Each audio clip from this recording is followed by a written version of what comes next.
So here we are in beautiful Port St. Lucie, Florida, and we're going to talk to you a little today about the home buying process and what that entails. This is a great time to buy in Florida.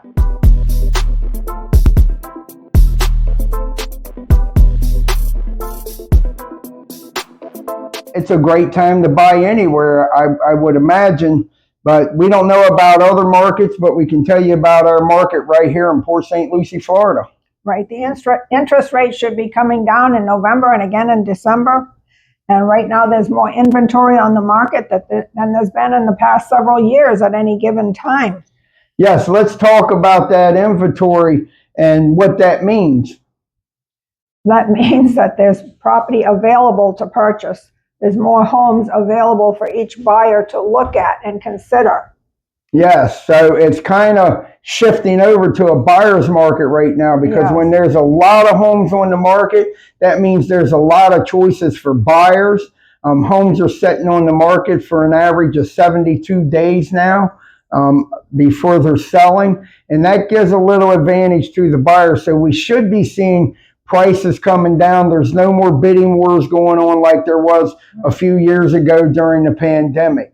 Right, when you see a house sitting on the market for more than 2 months, you know that there's some negotiating room there.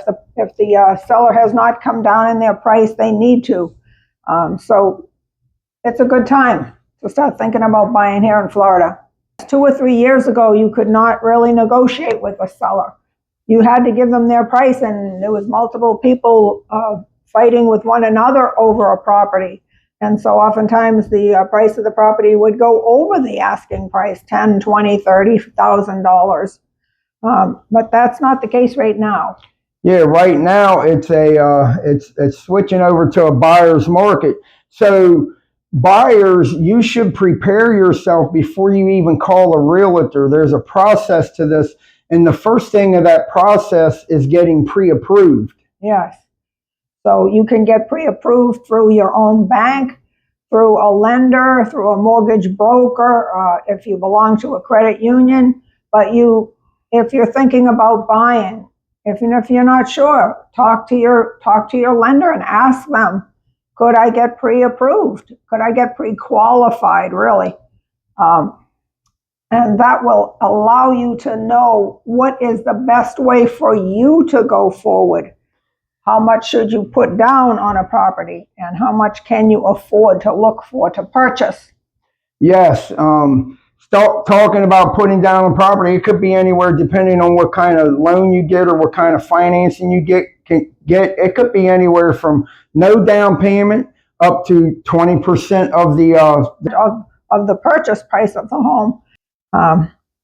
But it would be a great idea to contact your lender. They can answer all kinds of financial questions for you and help you to get together whatever you need to be pre-qualified. Also, some other things you need to know about the pre-approval process is that you also need to have 2 years of employment. Good employment records. You need to show that you have 2 years of gainful employment. Not that you have to have been at the same job, but you have had steady employment for those 2 years. Yes, and also a good credit report, a good credit score.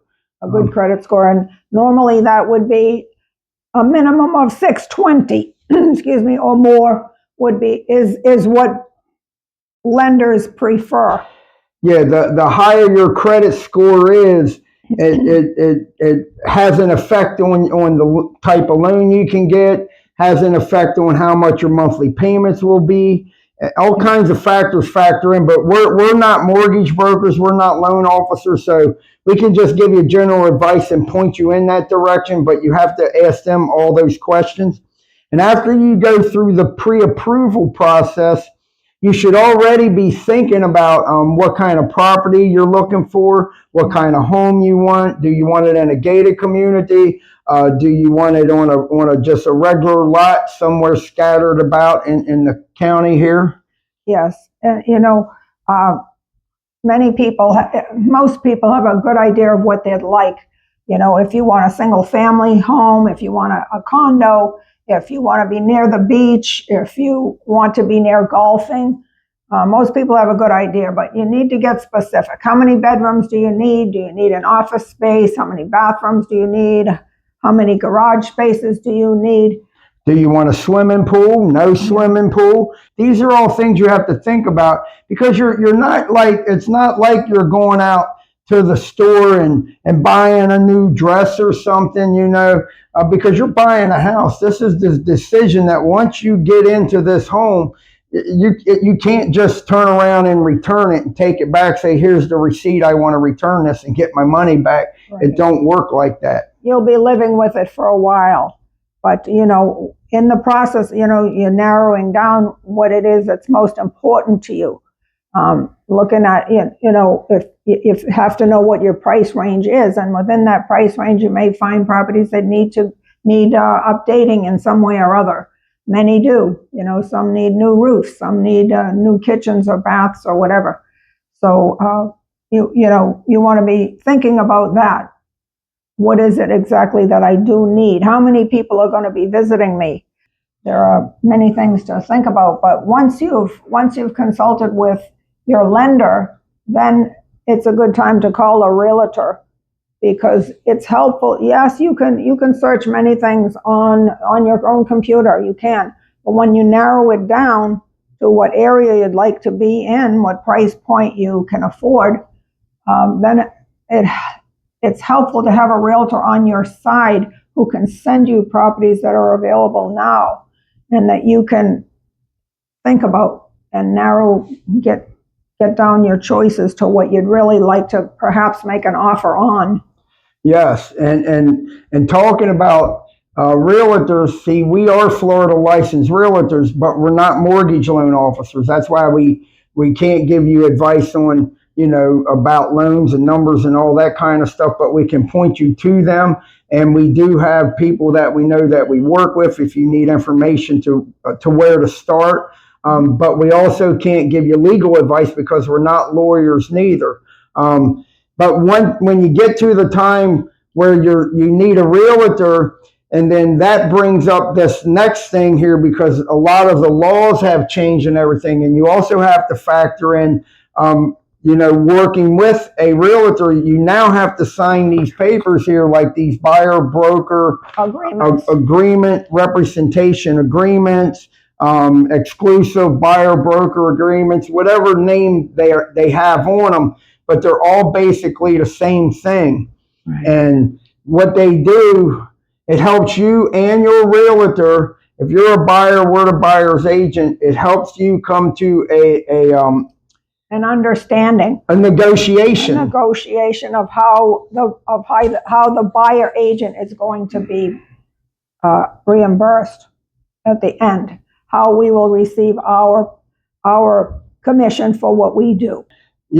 Under these new agreements, they want the public to fully understand that the broker fee is not set by law, and it's fully negotiable. In other words, the commission that you would pay us, in the past, the seller would put up the amount that would be paid to the seller's agent and to the buyer's agent was all on the seller.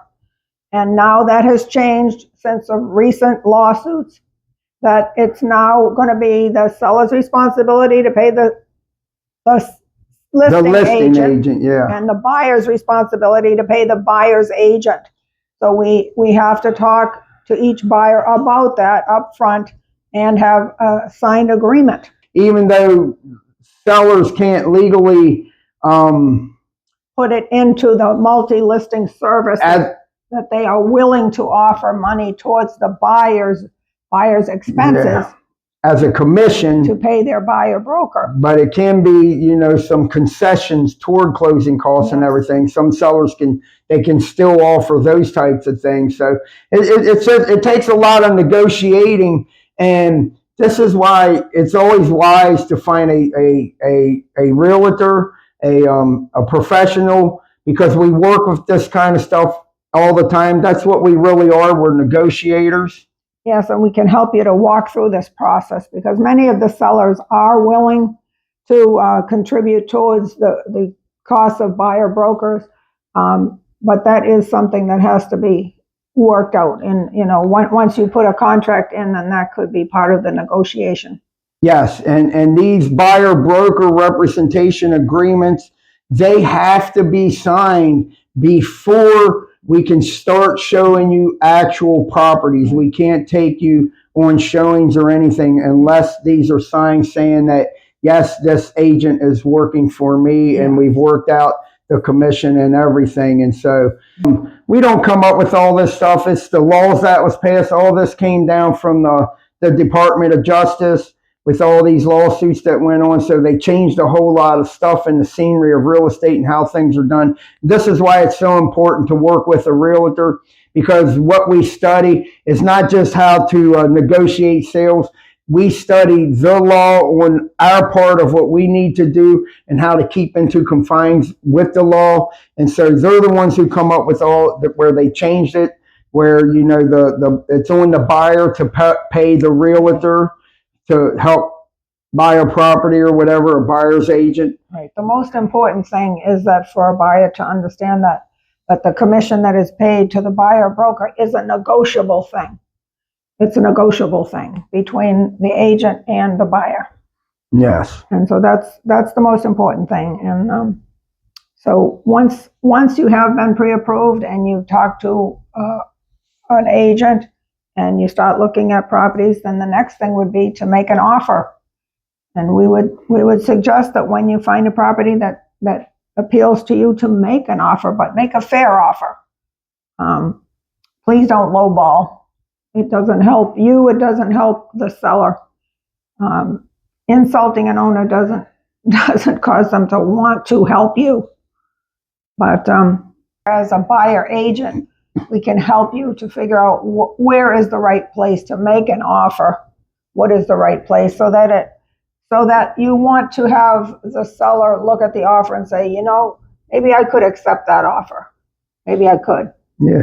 And one of the hardest things I think for people to do is look at the value of things. It's the same way with negotiating our commission. Some people think, we make a lot of money for what we do. Well, think about it though.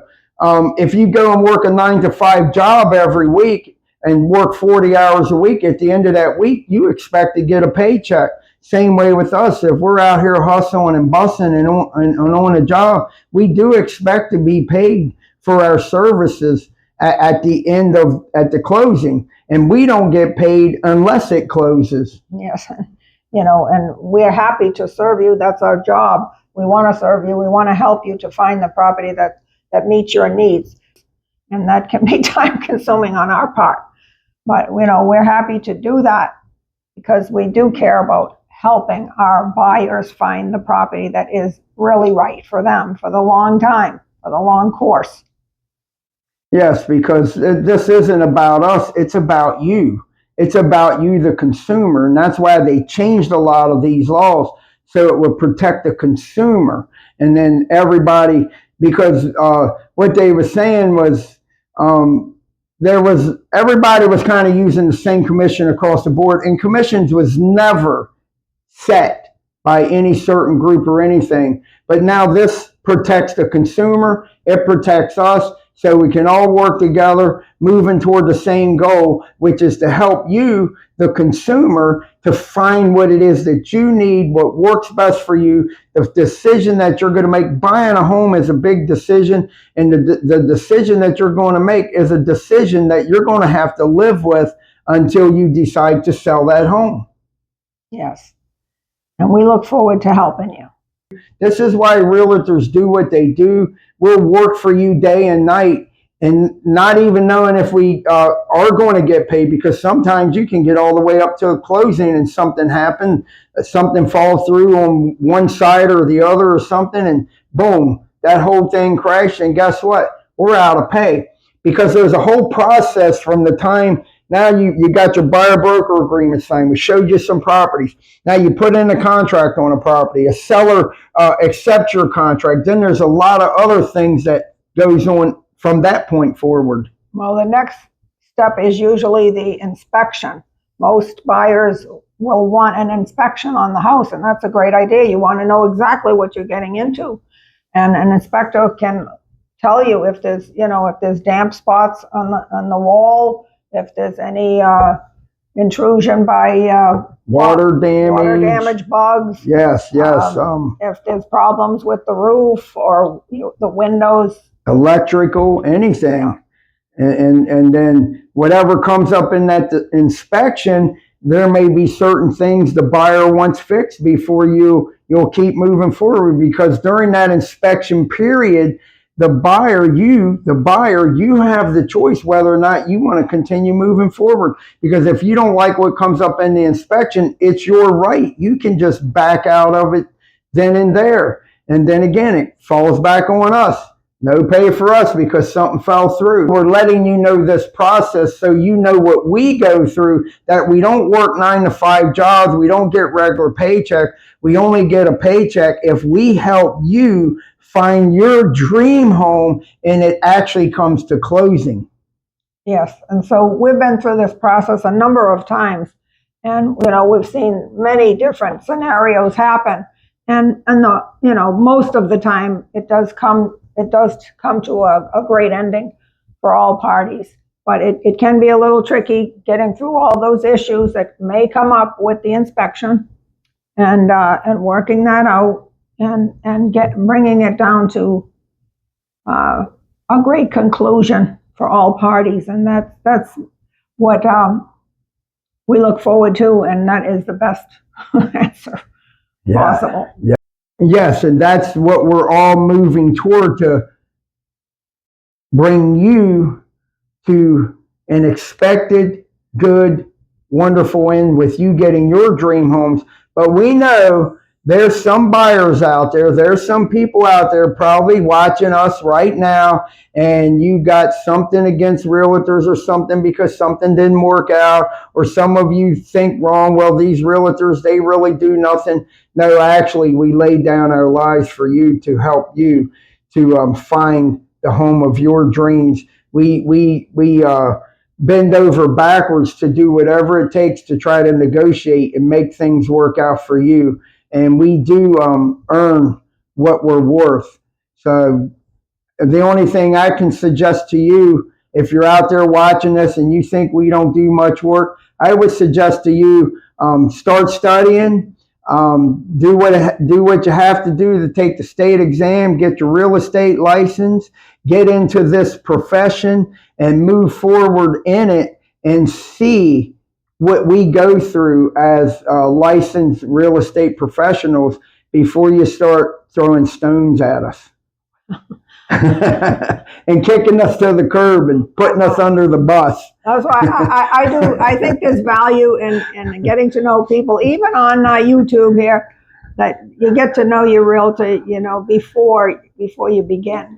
So you meet people, you get a good feeling about whether you can work with them or you can't. So we know this video was a little raw, but we just want to keep it real with you.